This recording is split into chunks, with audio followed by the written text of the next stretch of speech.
সম্মানীয় দর্শক, civic volunteer, এই সিভিক ভলেন্টিয়ার কিন্তু সংবাদ শিরোনামে উঠে এসেছে বারবার। আরজিকর কাণ্ডের পরে সিভিক ভলেন্টিয়ার নিয়ে তোলপাড় হয়েছে গোটা রাজ্য। তো এই সিভিক ভলেন্টিয়ার নিয়ে গুরুত্বপূর্ণ সংবাদ রয়েছে আজকের ভিডিওতে। রাজ্য সরকার সিভিকদের নিয়ে খুশির সংবাদ দিয়ে দিলেন, সেটা হলো যে সিভিক ভলেন্টিয়ারদের সন্তানদের জন্য 25,000 টাকা করে দেওয়া হবে তাদের পড়াশোনার খরচের জন্য, এবং তাদের এককালীন ভাতাও কিন্তু ঘোষণা করা হয়েছে। তো সিভিক ভলেন্টিয়ারদের সন্তানদের 25,000 দেওয়া হবে। এখন কি বলা হয়েছে যে সিভিক ভলেন্টিয়ারদের পরিবারের জন্য বড় উদ্যোগ নিল রাজ্য সরকার। তাদের সন্তানদের প্রত্যেককে দেওয়া হবে 25,000 টাকা করে। সিভিক ভলেন্টিয়ার যারা পুলিশ অফিসারদের মতো কঠোর পরিশ্রম করেন, প্রায় তাদের সামান্য বেতন দিয়ে সংসার চালাতে হিমশিম খেয়ে যান, বিশেষ করে যখন তাদের সন্তানদের পড়াশোনার জন্য টাকার কথা আসে। পশ্চিমবঙ্গ সরকার তাই এখন সিভিক ভলেন্টিয়ারদের সন্তানদের সমর্থন করার জন্যই কিন্তু এই উদ্যোগ বা গুরুত্বপূর্ণ উদ্যোগ গ্রহণ করেছেন। তো এমন পরিস্থিতিতে রাজ্য সরকার নাগরিক এবং গ্রামের স্বেচ্ছাসেবকদের সন্তানদের জন্য বৃত্তি চালু করেছে। তো নবান্নের একটি প্রতিবেদন অনুসারে সিভিক ভলেন্টিয়ারদের সাহায্য করবার জন্য কয়েক বছর আগে যে সহায়ক ওয়েলফেয়ার সোসাইটি নামে একটি কল্যাণ সমিতি প্রতিষ্ঠিত হয়েছিল। তো মুখ্যমন্ত্রী মমতা বন্দ্যোপাধ্যায়ের নির্দেশে সম্প্রতি ওই উদ্যোগে আর গুরুত্ব দেওয়া হলো এবার।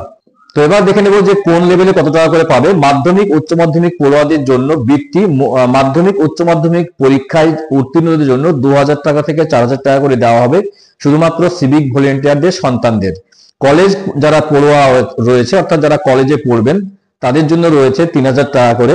সিভিক ভলেন্টিয়ারদের মৃত্যু হলে যদি একজন সিভিক ভলেন্টিয়ার দায়িত্ব পালনের সময় মারা যান, তাহলে তাদের সন্তানেরা উপরে উল্লেখিত বৃত্তির জন্য যোগ্য। অভিভাবক ছাড়াও পড়ুয়াদের জন্য এককালীন অনুদান রয়েছে। অভিভাবক ছাড়াও শিশুরা বার্ষিক 25,000 রুপি অর্থাৎ 25,000 টাকা করে এককালীন অনুদান পেতে পারেন। এই অনুদান চলতে থাকবে যতক্ষণ না পর্যন্ত পরিবারের অন্য কেউ চাকরি পাচ্ছেন। অর্থাৎ সিভিক ভলেন্টিয়ারদের যে সন্তানদের জন্য যে এককালীন 25,000 টাকা করে দেওয়া হবে, এবং তাদের যে পড়াশোনার লেভেল অনুযায়ী 2 থেকে 4,000 এবং 3,000 টাকা করে দেওয়া হবে, তার যে ঘোষণা সেটা কিন্তু বলা হয়েছে। মৃত সিভিক ভলেন্টিয়ারদের পরিবারের জন্য ক্ষতিপূরণ বৃত্তি ছাড়াও রাজ্য সরকার তাদের জন্য ঘোষণা করেছে কাজ করার সময় মারা যাওয়া নাগরিক স্বেচ্ছাসেবকদের পরিবারের জন্য 50,000 টাকার এককালীন ক্ষতিপূরণ চালু করেছে। এই ব্যবস্থাটি সিভিক ভলেন্টিয়ারদের পরিবারকে সমর্থন করবার জন্য এবং সরকারের প্রচেষ্টার অংশ, যারা পুলিশ বাহিনীর একটি গুরুত্বপূর্ণ অংশ বলে বিবেচিত হয়েছেন। এছাড়াও আপনারা জানেন, যে প্রসঙ্গে বলে রাখি, যে সিভিক ভলেন্টিয়ারদের আরজিকর কাণ্ডের পরে তাদের কিন্তু ট্রেনিং এর ব্যবস্থা করা হয়েছে, তাদের ট্রেনিং দেওয়া হবে। তো গুরুত্বপূর্ণ আপডেট ছিল সিভিক ভলেন্টিয়ার নিয়ে, যে তাদের সন্তানদের পড়াশোনার জন্য রাজ্য সরকারের যে ভাবনা, সেটাকে সাধুবাদ অবশ্যই জানাতে হয়। তো গুরুত্বপূর্ণ আপডেট দেওয়ার চেষ্টা করলাম আজকের ভিডিওতে। দেখা হচ্ছে নেক্সট ভিডিওতে এই ধরনের গুরুত্বপূর্ণ আপডেট নিয়ে।